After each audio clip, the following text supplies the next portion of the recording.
Jorge, que nos vem falar sobre o tema Elas são o máximo. Portanto, é um tema que promete, não é? Portanto, esperemos que também a participação feminina seja o máximo, não é? Estamos curiosos. Portanto, o Jorge vai fazer a apresentação do tema, mais ou menos durante 40 minutos. Depois haverá no final um espaço para poderem colocar as vossas questões. De qualquer modo, durante toda a apresentação, podem ir deixando as questões, vamos selecionando para depois apresentá-las no final. Os vossos comentários também os vamos colocando dentro da palestra para ver aqui a interação, para ser este tempo real. Portanto, vão participando, vão colocando as vossas questões e vão partilhando também para chegar a mais pessoas. Vamos então passar a palavra ao Jorge. Então, boa tarde a todos. Nós escolhemos este tema porque estamos na primavera e na proximidade do Dia da Mãe. No entanto, como hoje é dia 18 de abril, nós temos o dever de falar dos 163 anos passados sobre a primeira edição do Livro dos Espíritos em Paris, França, em 1857, portanto, no Palácio Real. Nesta primeira edição, como sabem, o Livro dos Espíritos de Allan Kardec tinha apenas 501 questões. Só mais tarde, 3 anos depois, com a segunda edição, é que Allan Kardec foi fazendo a sua pesquisa, a sua investigação, o controle universal das respostas do mundo espiritual, através de diversos médiuns, e só então, nesta altura, a 18 de março de 1860, é que nós conhecemos o Livro dos Espíritos com todas as perguntas, 1018, não é? Que contém dentro do que conhecemos. Ele inicialmente começou por achar interessantíssimas as respostas que recebia às suas perguntas através de 2 médiuns muito jovens, de 16 e 14 anos, Caroline e Julia Baudin. Mais tarde começou a interagir com muitos outros sensitivos. Nessa altura, como se compreende, não havia internet e toda a correspondência era postal, não é? Através de navio ou através de meio terrestre. E Allan Kardec manteve durante o seu trabalho contactos com grupos espíritas de cerca de 15 países. E houve uma senhora muito especial, que era a esposa dele, Amélie Gabrielle Baudet, que era professora e artista plástica e colaborou de uma forma muito especial e muito importante nos seus estudos e também apoiou a difusão do espiritismo. Então, fica aqui a nossa lembrança, nós vamos voltar mais à frente à questão 200 do Livro dos Espíritos, mas para já fica a menção ao dia de hoje, não é? Ao aniversário, aos 163 anos passados sobre a primeira edição.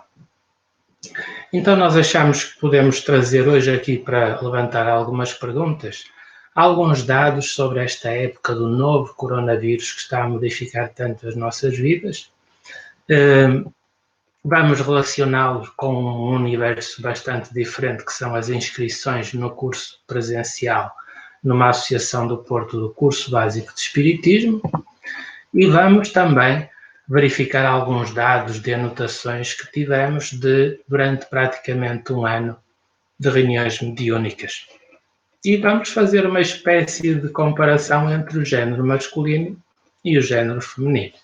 Sobre o novo coronavírus, andou no final de março, sobretudo na imprensa internacional, que estavam a desencarnar muitos mais homens do que senhoras, mediante esta doença.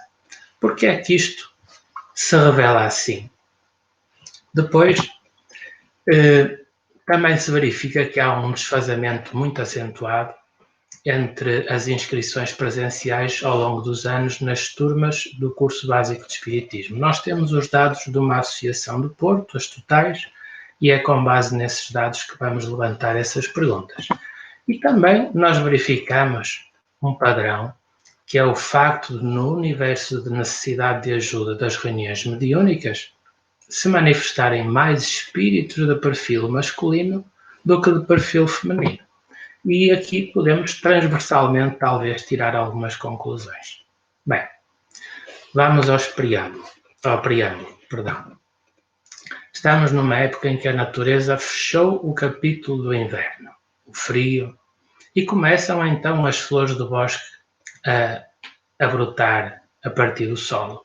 Árvores que pareciam mortas voltam a vestir-se de flores e de folhas.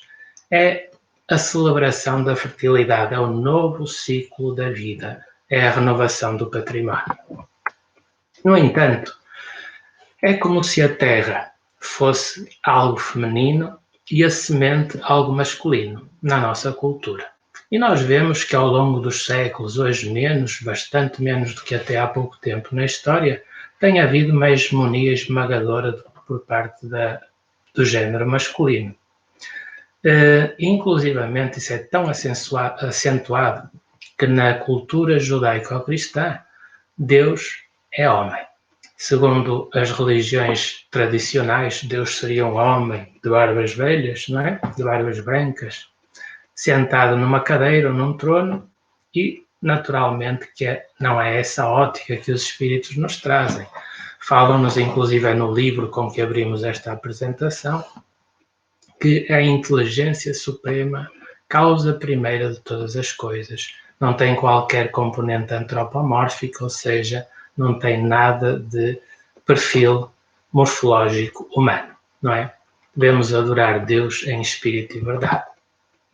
E tanto é assim que a monarquia terminou na história de Portugal, um ano depois, em 1911, com a lei que estava em vigor na altura, todos os chefes de família alfabetizados podiam votar.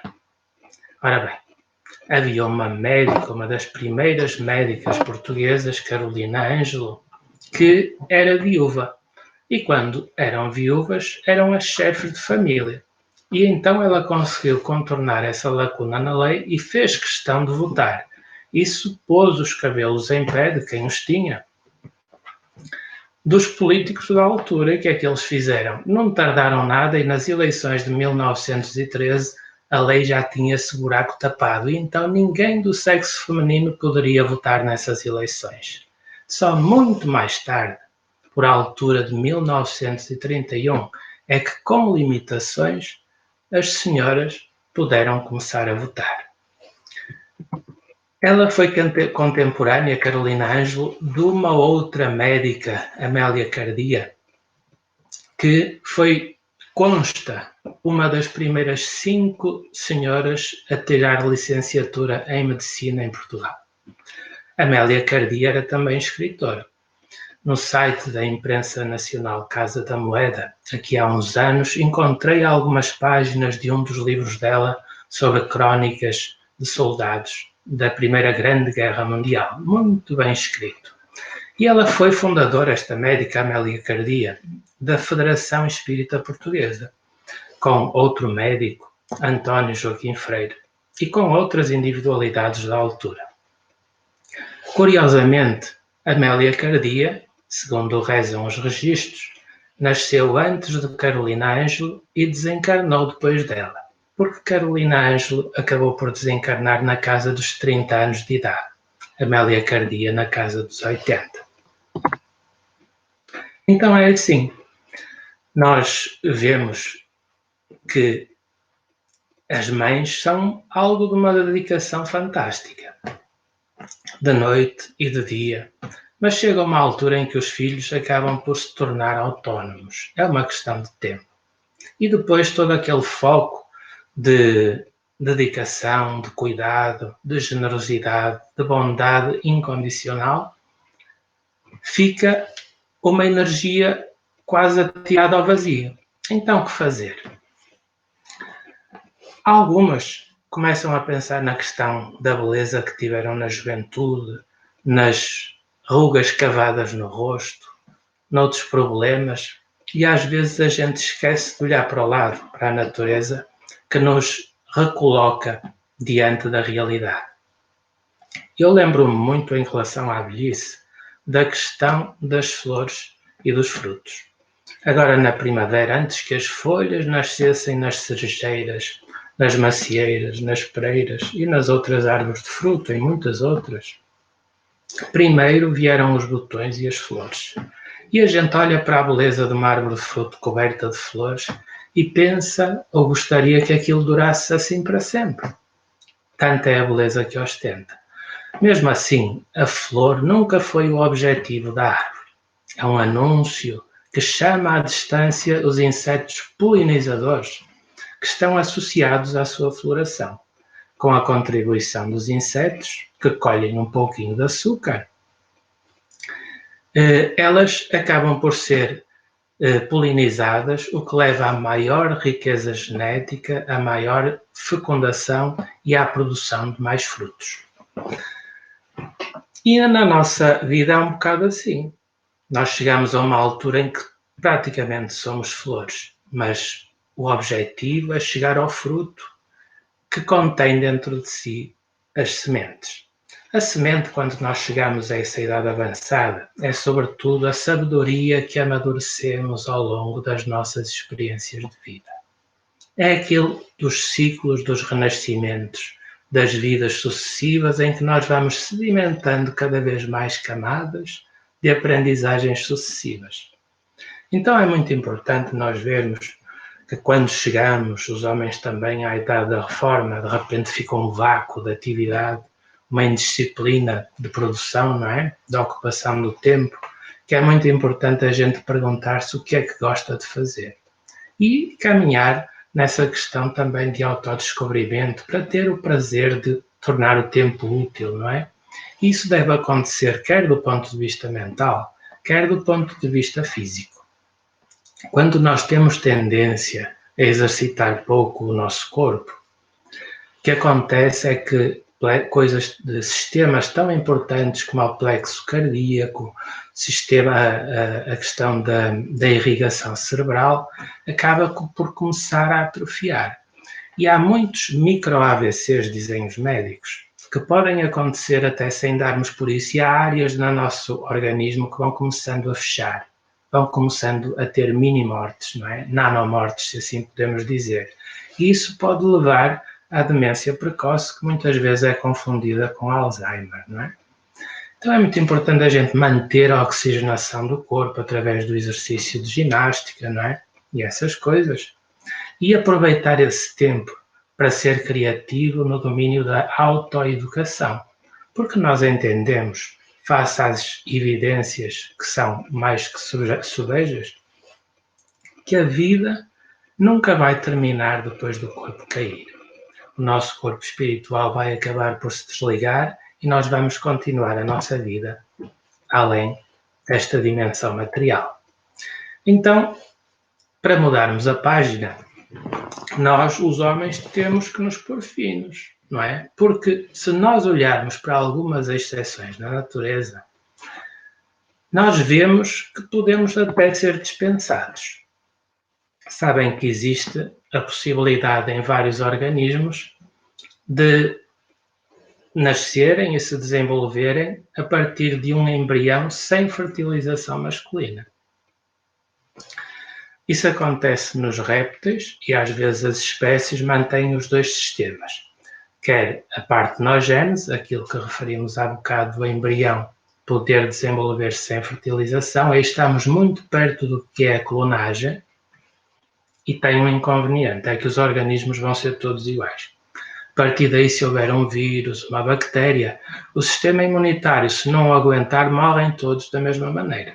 Ao passo que quando há sexo masculino e sexo feminino, a diversidade genética é maior e claro que uns vão resistir melhor às doenças do que outros e os que resistirem por seleção natural mantêm o património evolutivo genético da espécie, não é? Então isso acontece em alguns répteis, acontece em anfíbios como em algumas espécies de salamandra, acontece nos peixes, acontece nos insetos, como é o caso dos afídeos.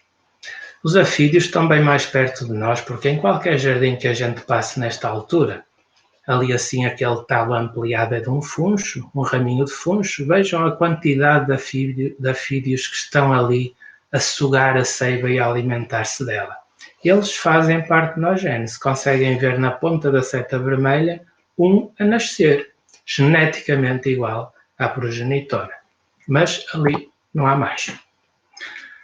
Há muitos peixes alguns peixes, melhor dizendo, da família dos labrídeos, como os bodiões e outros, em que nascem apenas fêmeas, mas depois algumas transformam-se em machos para se poderem reproduzir. Isto é outra história diferente da partenogênese, não é?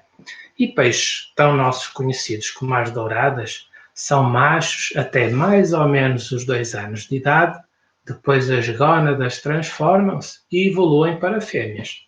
Portanto, aquela ideia do machismo ser o mais que tudo e o pode tudo, na natureza não funciona assim. Quase sempre as mães têm cuidados inqualificáveis, no melhor ponto de vista, em relação aos filhos. Mas há algumas exceções em que são os pais que têm esse papel.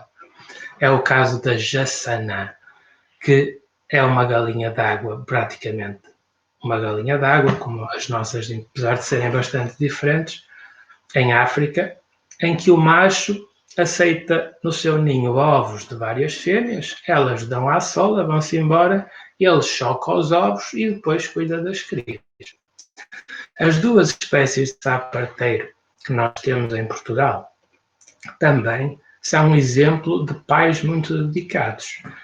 A fêmea põe os ovos, ele fertiliza-os, ajeita-os com as patas posteriores no seu dorso, com uma espécie de gelatina, de muco, e os ovos vão andar ali a desenvolver-se, e quando chega à altura da eclosão, ele procura uma poça com água para que eles eclodam e passem à fase de girino. Só então os deixa, o que é notável. Também aqui nos nossos mares, cavalos marinhos, têm uma bolsinha tipo canguru, e depois do macho e da fêmea fazerem a dança do acasalamento, para terem a certeza que estão a namoriscar com a espécie certa, a não desperdiçar recursos, penso eu que será por isso, a fêmea acaba por depositar os ovos nesse saquinho que o macho de cavalo marinho tem, e os ovos vão andar ali também até eclodir mais uma geração dessa espécie. O que é interessante, são curiosidades que deitam um pouquinho de água na fervura, se assim podemos dizer.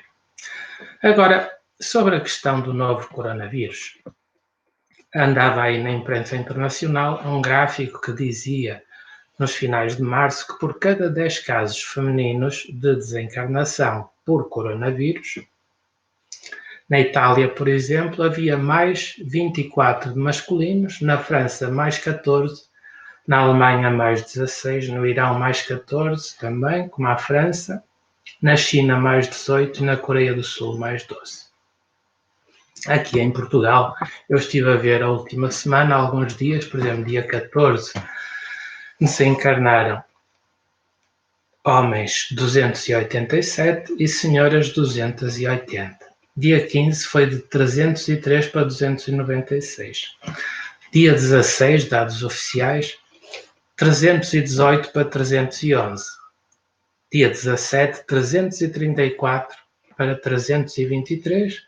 E dia 18, dados de ontem, claro, divulgados hoje, 348 homens para 339 senhoras. Não é tão acentuado como no outro gráfico.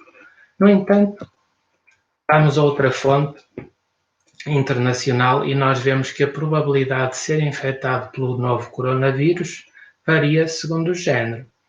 Nos casos confirmados, masculinos, a taxa de mortalidade foi apontada em 4,7%, a feminina em 2,8%. Agora, por que é que isto acontecerá? As explicações serão muitas. Algumas falam-se que os homens tenderão a ter menos cuidados de higiene do que as senhoras. Os homens põem mais resistência a cuidar da sua saúde, a ir ao médico. Talvez os homens sejam mais propensos à consolidação de maus hábitos, nomeadamente tabaco, por exemplo, alcoolismo. E também há opiniões que apontam que os homens acumulam mais stress e reprimem mais as suas emoções. Isso também não ajudará muito, não é?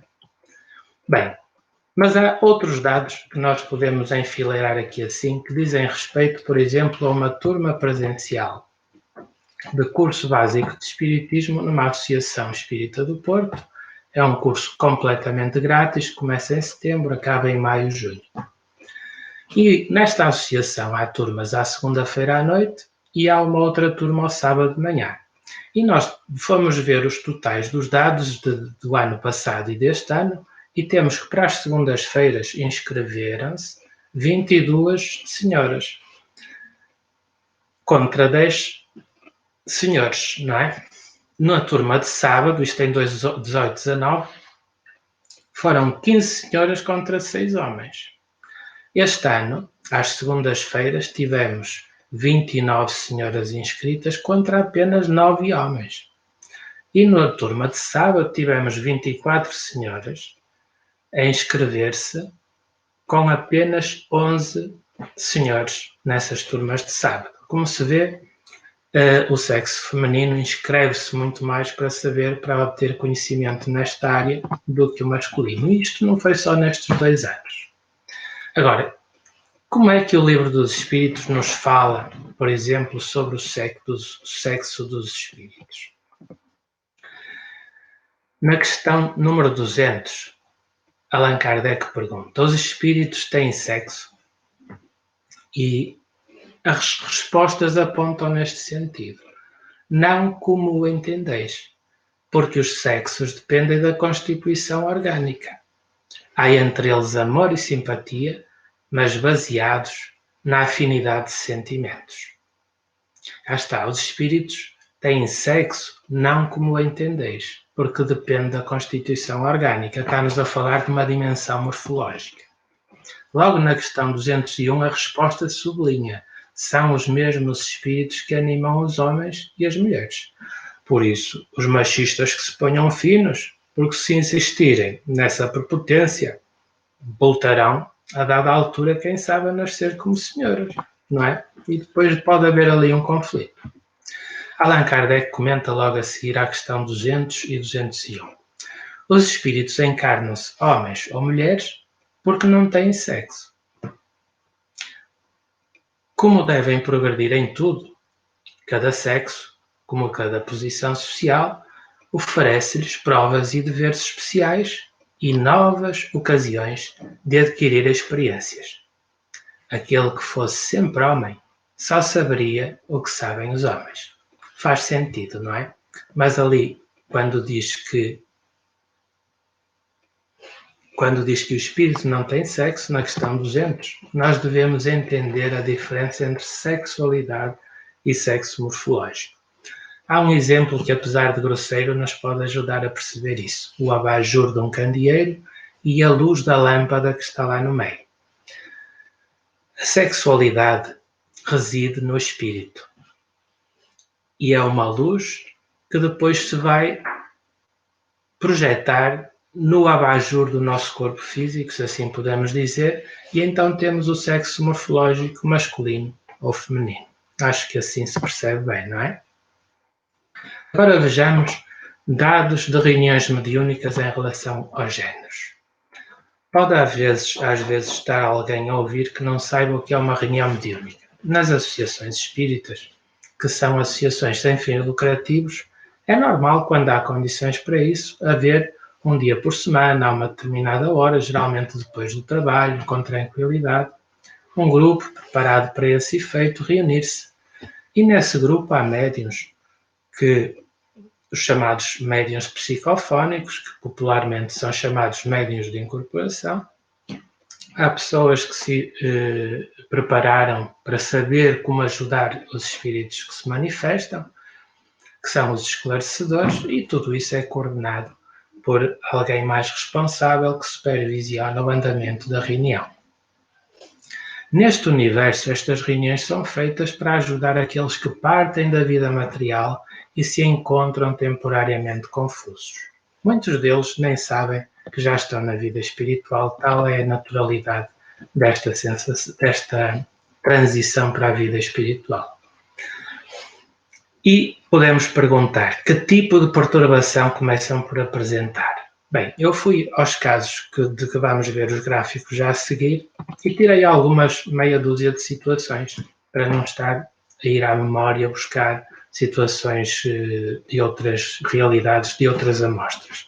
Um deles, por exemplo, era o caso de um senhor que podava uma árvore e caiu. E então começa a manifestação mediúnica a dizer que se sente em dificuldade e que não se consegue levantar. Até julgava que teria morrido. De facto, desencarnou. Um outro caso é alguém que começa por dizer que se sente estranho, parece que anda noutro mundo, não consegue encontrar o caminho para casa. Há outros que encontram.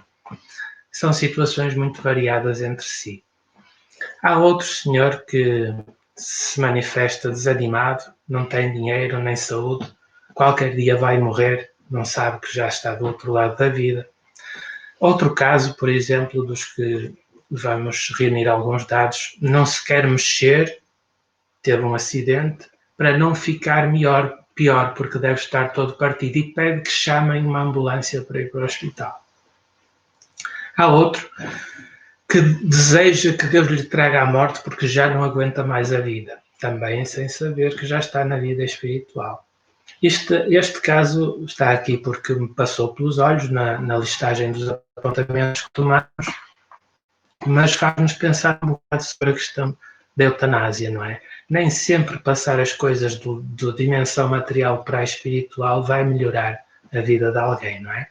Um outro caso também, um empresário que está a tentar levantar a empresa, preocupadíssimo com as dívidas, com os empregados, etc.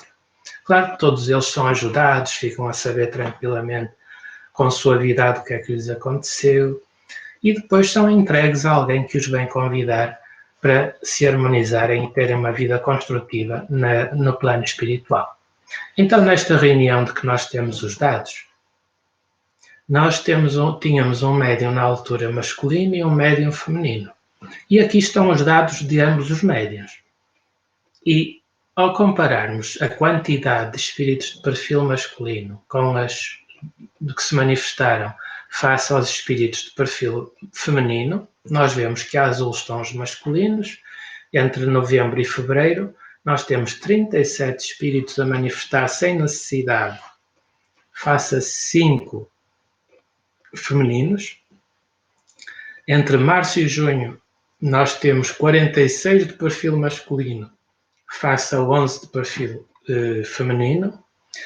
E temos em julho, outubro, 34 de perfil masculino para 8 apenas de perfil feminino.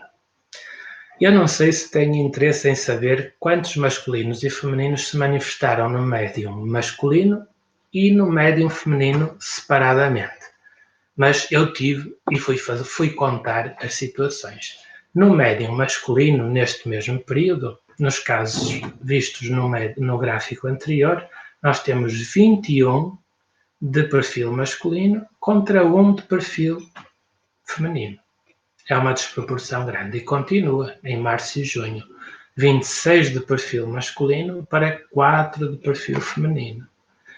Em julho e outubro, nós temos 19 de perfil masculino para 3 de perfil feminino. Será que no médium feminino é uma desproporção semelhante? O que é que acham? Se tivéssemos alguma interação, a gente podia fazer aí, ouvir aí algumas opiniões, mas vamos ver. No médium feminino, vejam o que aconteceu. 16 de perfil masculino contra 4 de perfil feminino. Subiu um bocadinho, não é? A questão dos femininos, mas é muito pouco, face ao anterior. Em março e junho, nós temos 20 de perfil masculino contra 7 de perfil feminino. E em julho e outubro temos 15 de perfil masculino contra 5 de perfil feminino. Vocês não acham que elas são o máximo? Por que motivo tendem a manifestar-se mais perfis masculinos nas reuniões mediúnicas? Podemos levantar muitas hipóteses, todas elas podem estar certas em certa medida, mas na nossa experiência as evidências apontam claramente para esta situação. Amorfismo. Sabem com certeza o que é o amorfismo. No fundo, de uma forma muito simples, é a preguiça afetiva. é nós termos alguma incapacidade de gerar bons sentimentos ao longo do cotidiano quando queremos sentir esses bons sentimentos. A relação entre as nossas percepções quando estamos na vida espiritual, a visão, a audição e outras, tem muito a ver com os sentimentos bons que conseguimos interiorizar e sentir naquela altura. Eles, nessa altura de perturbação, às vezes não conseguem ver quem está ali a tentar ajudá-los. Todos nós, na teoria espírita, que nos parece muito acertada, existe a concepção de que todos nós, no plano material ou no plano espiritual, estamos envolvidos numa atmosfera abundante de amor. Será o amor de Deus, não é? Mas, mediante a posição em que colocamos a nossa mente e o nosso coração, nós ou repelimos a ajuda que podemos absorver desse mesmo amor que nos envolve, ou criamos condições para a fixar. Nestas reuniões é um dos muitos processos que existem da parte dos espíritos esclarecidos e bondosos de ajudar, de nos ajudar quando nós estamos numa situação de dificuldade, certo? Então, é muito importante que nós não alimentemos sentimentos negativos, contrários ao Evangelho, por exemplo, que é do nosso conhecimento comum. Mas não basta não se ter maus sentimentos, porque não sentir nada, o tal amorfismo, também não nos ajuda, não nos dá olhos. Sem amor no coração não teremos olhos para a luz, dizia Clarencio na obra de André Luiz, não é? Então vejamos, quem é que vem no final destes esclarecimentos, caso a caso, receber o espírito em reabilitação, em necessidade? Vejam, entre familiares destacamos as mães, que nestes casos que vimos foram 6, costumam ser mais algumas. As outras amostras que temos analisado, pais foram 2, avós foram 5, avô temos 4, irmão temos 2. E vejam as boas-vindas dadas pela equipa espiritual quando nenhum parente está em condições de se mostrar ou de vir dar as boas-vindas neste primeiro momento da reabilitação. 122, não é? Temos, no fundo, 19 familiares nesta amostra contra 122 médicos, enfermeiros, auxiliares, que estão na equipa espiritual bastante mais numerosa, em condições de ajudar, de trazer, de proporcionar uma vida mais feliz, o primeiro passo para uma vida mais feliz que cada um pode construir, não é? É interessante. Então nós vemos que algumas mães desencarnadas vêm buscar os filhos, mas porque não há mais mães a virem buscar? Bem, lembramos-nos de algumas explicações óbvias.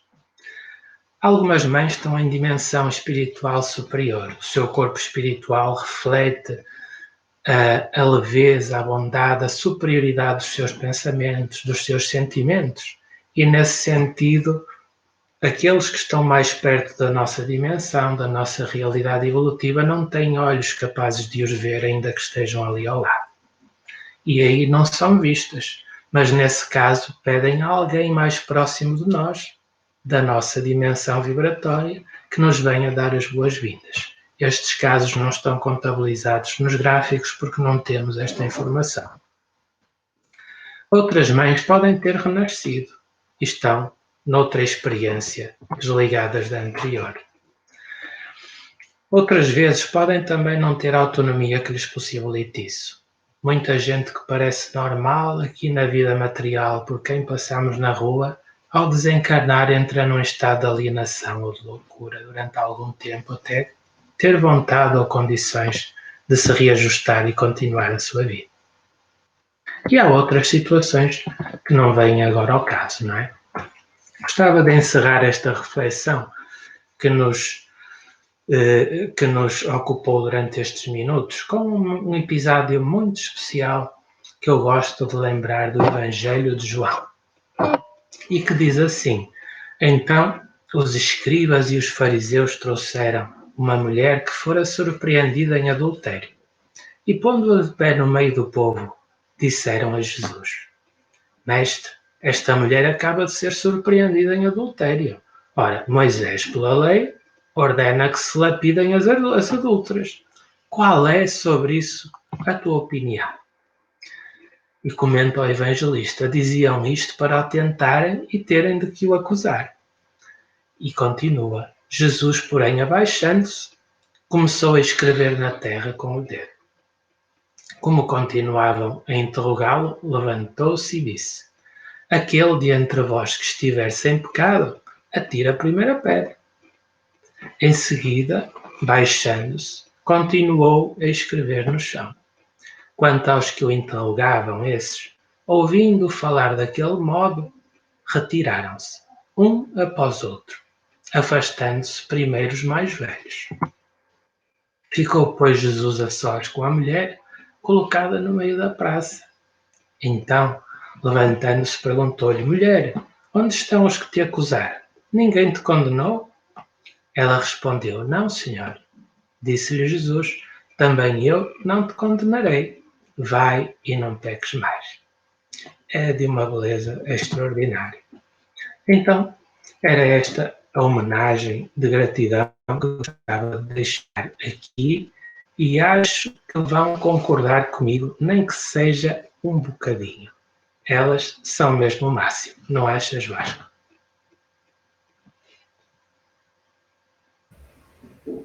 Obrigado, Jorge. Acho que sim, sem dúvida nenhuma. Muito obrigado pela tua apresentação.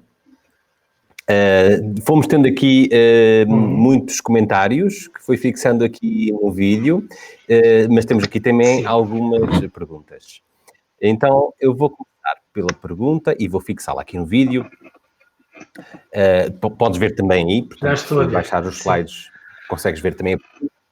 Então, a pergunta da Cami Pontes é: o amorfismo tende a reduzir com a aproximação do momento? É uma questão interessante. Não tende mesmo, porque isto é um processo de continuidade.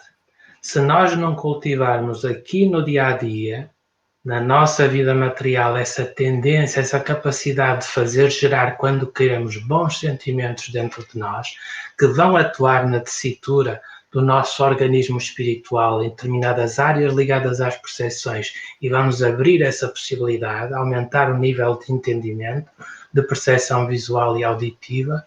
Se nós não treinarmos aqui, nem no momento da desencarnação, nem depois dele, isso vai provavelmente acontecer. O fenómeno, as evidências são muito claras, é uma continuidade. Ninguém melhora subitamente só porque desencarna, nem pior. Ok, muito obrigado. Agora tenho aqui uma outra questão do Pedro Ribeiro. O Pedro Ribeiro, que é habitual participar aqui nas questões, pergunta o seguinte: ao fim de encarnações consecutivas num determinado sexo, reencarnando depois no sexo oposto, pode o espírito revelar, conservar os gostos, as inclinações e o caráter característico do sexo que acaba de deixar? Explica-se assim as tendências, por exemplo, para a homossexualidade? Pois, essa questão é muito polémica. Nós não sabemos, como há uma continuidade quando nós vamos da vida material para a vida espiritual, o denominador comum, vamos dizer assim, a média do que somos em características de personalidade, as tendências mais fortes que apresentamos, nós ao nascer, elas vão adormecer no nosso inconsciente, mas vão ser retomadas porque são as nossas características, ninguém muda assim de uma vida para a outra. Agora, é discutível, segundo vários autores, que o facto de nós mudarmos de sexo pela reencarnação é discutível se causa a homossexualidade. É um assunto que eu não me sinto muito à vontade pela complexidade que ele encerra. E é assim, o que parece mais acertado é que quando a gente não pode ajudar, também não estraga, certo?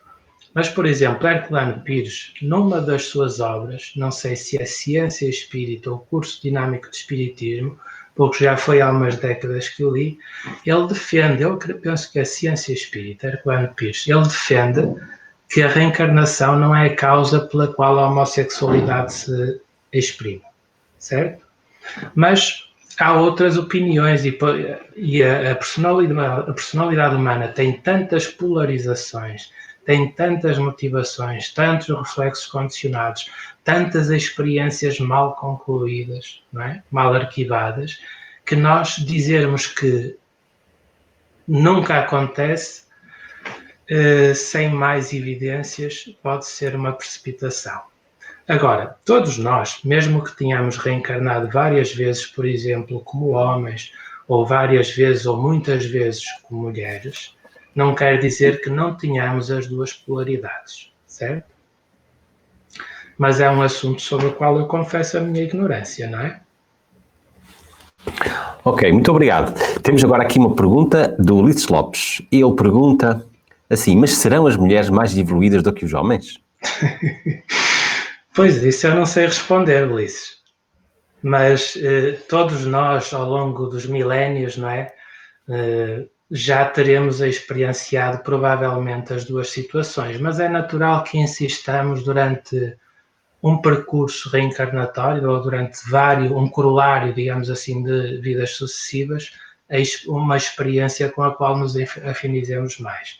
Mas isso, o que nós vemos, para explicar, por exemplo, que haja no universo de necessidade dos espíritos que se manifestam em reunião mediúnica, muito mais homens. Isto é um padrão que parece que não existe só na nossa reunião ao longo dos anos, não é? Na nossa reunião mediúnica.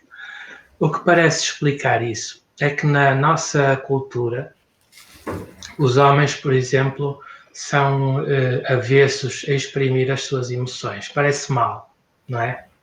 Parece mal um homem chorar, quando a gente sabe que todos os homens choram. E se não chorar não é normal, porque tem ali um problema de bloqueio qualquer que não lhe dá nenhuma saúde mental, sinceramente, não é? Agora também não se vai andar sempre a chorar, é evidente, mas quando há momentos em que a gente tem tensão interior e tem que colocar essa catarse para fora, é perfeitamente normal, sem dar nas vistas, tranquilamente, ter essa expressão de sensibilidade. Por outro lado, enquanto os homens reprimem e acham que têm que ser calhaus, não é? Calhaus no sentido de não sentirem sensibilidade, de serem pedras, brutos, não é?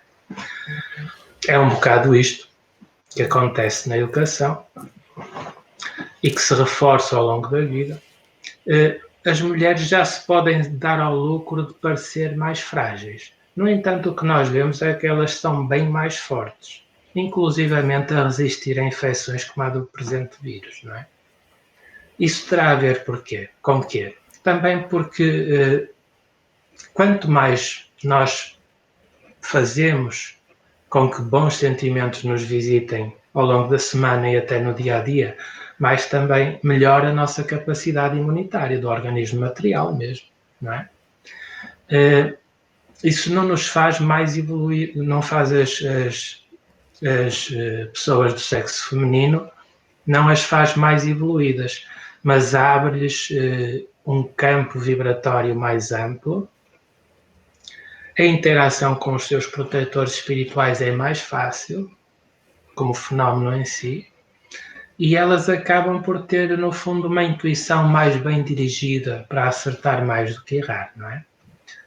Há um outro fator poderosíssimo nos casos das senhoras que são mães. Elas têm memórias afetivas poderosíssimas em relação aos seus filhos, e as memórias afetivas são um dos dispositivos mais acessíveis para a gente fazer disparar dentro de nós bons sentimentos quando quer, no momento, e não quando o vento vier, não é? Para esse lado. Nós sabemos que a nível daqueles que nos estão mais para a frente na evolução, tanto aparecem masculinos como femininos, não é? Mas que elas, nesta relação de necessidade de atendimento, não precisam tanto como os homens de ser ajudadas. Isso é uma evidência que até ver tem sido muito constante, não é? Obrigado. Temos aqui uma outra pergunta da Maria Rosária Relvas, foi no seguimento da questão do Ulisses, e nesse seguimento a Maria Relvas pergunta, eu pergunto de uma outra forma, será que as mulheres enquanto encarnadas sentem mais a necessidade de estudar a fim de evoluir mais rapidamente? Pois, pelos resultados das inscrições no curso básico de Espiritismo presencial, elas batem os homens de uma forma descarada até, não é? Desproporcional. O facto de se inscreverem... Não é? Não percebi? Não batem fisicamente. Algumas acho que sim. Ora bem, elas de facto ao inscreverem-se, mas naquela quantidade, tem aumentado, acho eu. Às vezes parece até que aumenta, são mais as senhoras do que os homens a inscrever-se. Mostra ou evidencia uma vontade, uma disponibilidade para angariar conhecimento. Quero saber, até já podem saber bastante ou algo sobre o assunto, mas vão abrir porque eu quero saber mais e a probabilidade de aprender existe, eu quero inscrever-me e saber. E reparem, normalmente, cada vez menos, mas são as senhoras que tratam do jantar dos filhos, por exemplo, às segundas-feiras à noite, que foi um dos dias citados, o jantar dos filhos, arrumar a casa, a cozinha, não é? Normalmente, muitas vezes são os maridos, mas proporcionalmente, se fôssemos fazer pesquisa, se calhar eram muito mais as senhoras, porque são mais rápidas, fazem melhor, etc. e têm a sábio, não é?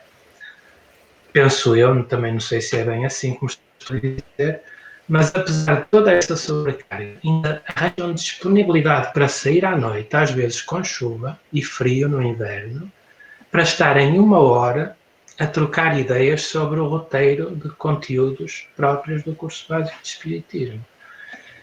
Isso é notável, não é? Mostra que têm muito mais disponibilidade para pensar do que os homens. Os homens parece que são um bocado como os felinos, têm que dormir para quando precisarem de energia explodirem. Ao passo que as pessoas do sexo feminino mantêm uma continuidade mais regular de aprendizagens, de disponibilidade para aprender e interagir, não é? Olha, e calha bem porque há aqui uma pergunta no encadeamento dessa resposta que acabaste de dar, essa parte final. Então é o Sandro Mesquita que diz o seguinte, pergunta o seguinte: as mulheres são espíritos que evoluíram mais com o passar das encarnações? Pois, eu também não sei dizer se é ou se não é, mas parece-me que não é bem por aí. Nesta altura, por muitas voltas que queiramos dar, nós não estamos tão distantes uns dos outros assim, em termos evolutivos, sejamos homens ou sejamos mulheres. Agora, o que nós podemos analisar com os dados que foram retidos, que foram anotados, é que, de facto, elas criam mais condições para evoluir. Mas é evidente que evoluímos todos, não é? Mas parece que aquela sensibilidade, aquela espiritualidade que todos temos, nelas existem potencial, mas também estão mais disponíveis para abrir essas antenas, digamos assim, essas possibilidades de captação de novos conhecimentos, novas luzes. Olha, tenho aqui uma questão da Ana Pires, agora relacionado com a Covid, e a Ana diz o seguinte: e os que têm partido devido à Covid-19 sozinhos, sem que os familiares mais próximos se possam despedir, o que lhes dizer para os confortar? Nós nunca partimos sozinhos. Podemos partir sem um filho, sem uma mãe, sem um parente, sem um amigo, como é o caso, e se compreende nos hospitais nesses casos terminais, até mesmo os casos terminais oncológicos, ouço dizer que também nesse caso partem com aqueles enfermeiros e aqueles médicos fantásticos dos cuidados paliativos que os amparam até ao último momento. Mas nós, do ponto de vista do plano espiritual, existem médicos, enfermeiros, equipas na área da saúde espiritual que interagem sem que os médicos e os enfermeiros saibam nos hospitais e que estão ali assim com equipas muito especializadas para ajudar no desligamento, não é? Não estão sozinhos. Depende da posição em que colocam a sua mente, e é uma situação difícil, nenhum de nós os pode criticar, Há os que se dão melhor nessa situação e os que não se dão tão bem. Os que se dão melhor nos momentos que estão a anteceder o desligamento do corpo físico, já conseguem pressentir e até mesmo por vezes ver as equipas espirituais que estão ali a ajudar no desligamento do corpo espiritual do corpo físico, não é? E são levadas, debilitadas ainda pelos efeitos da habituação ao corpo, para situações no plano espiritual, instituições onde vão recuperar a sua saúde, digamos assim, dependendo do seu próprio esforço, a rapidez com que isso se faz, não é? Os outros que estão mais fechados nas suas dificuldades, mais deprimidos, não é? Mais aterrorizados, entre aspas, com essa dificuldade, vão criar algum tipo de barreira temporária para conseguirem perceber que estão a ser ajudados, mesmo quando já estão desligados do corpo na sua vida espiritual. Podem até ser levados, de acordo com os seus méritos, para uma instituição de saúde no plano espiritual, acompanhados com aquele amor fantástico que os amigos espirituais têm, mas se não saírem da concha de si próprios, do seu ego, não vão conseguir abrir as percepções no imediato para perceber o que se está a passar. Vai acontecer a seu tempo. Às vezes nós temos que passar ciclos de aprendizagem que não são muito agradáveis, mas chega uma altura em que nos saturamos deles e, quase por automatismo psíquico, nós, quando batemos no batente, procuramos uma situação de melhoria. E nessa situação, todos temos solução e tudo vai acabar por se resolver. É uma situação dramática, mas não insolúvel, porque todos vamos caminhando da noite da ignorância para os cumes da sabedoria, das noites do infortúnio e da dificuldade, para as culminâncias e as luzes da vida espiritual mais feliz que nos aguarda no porvir. Obrigado. E uma última questão, da Silvina Pereira. Será possível, passando a mulher pela experiência da gestação, sublimar mais o sentimento?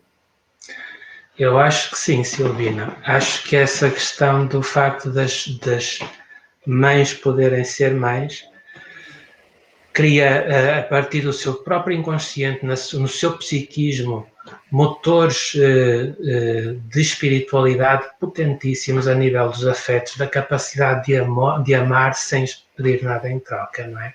Isso, na minha opinião, é decisivo. Reparem que isto é tão notável que as mães fazem isso a si próprias e à família, mas sobretudo nós, os pais, temos que lhes dar mais uma vez a mão à palmatória, porque elas também, a nós pais, nos proporcionam memórias afetivas também poderosíssimas, das melhores que nós podemos ter num percurso de vida tão curto como este da vida material, em que nós, até quando sejamos velhinhos, vamos lembrar-nos dos nossos filhos nos seus primeiros tempos, que nos ensinaram como somos capazes de amar sem pedir nada em troca, tal qual Jesus nos ensinou.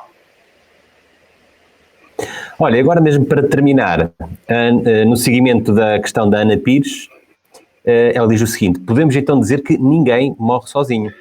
Ninguém morre mesmo sozinho, não é à toa que afirmamos isto. Na nossa experiência de intercâmbio, isso é mais que evidente. No entanto, se fechar em si mesmo, nas suas dificuldades, pode não ter capacidade visual auditiva e pode achar que está a morrer sozinho e abandonado. Mas não está. Não consegue perceber para além das suas limitações, mas vai conseguir mais tarde. Ok, Jorge, olha, muito obrigado pela partilha de conhecimento. Agradecemos também a tanta participação que tivemos hoje, pelo vosso tempo estar aqui connosco. Espero que tenha sido útil. Jorge, mais uma vez, muito obrigado e estaremos cá no próximo sábado, às 18 horas. Será num formato diferente, mas será na mesma para partilhar conhecimento. Obrigado a todos. Grande abraço. Bom fim de semana.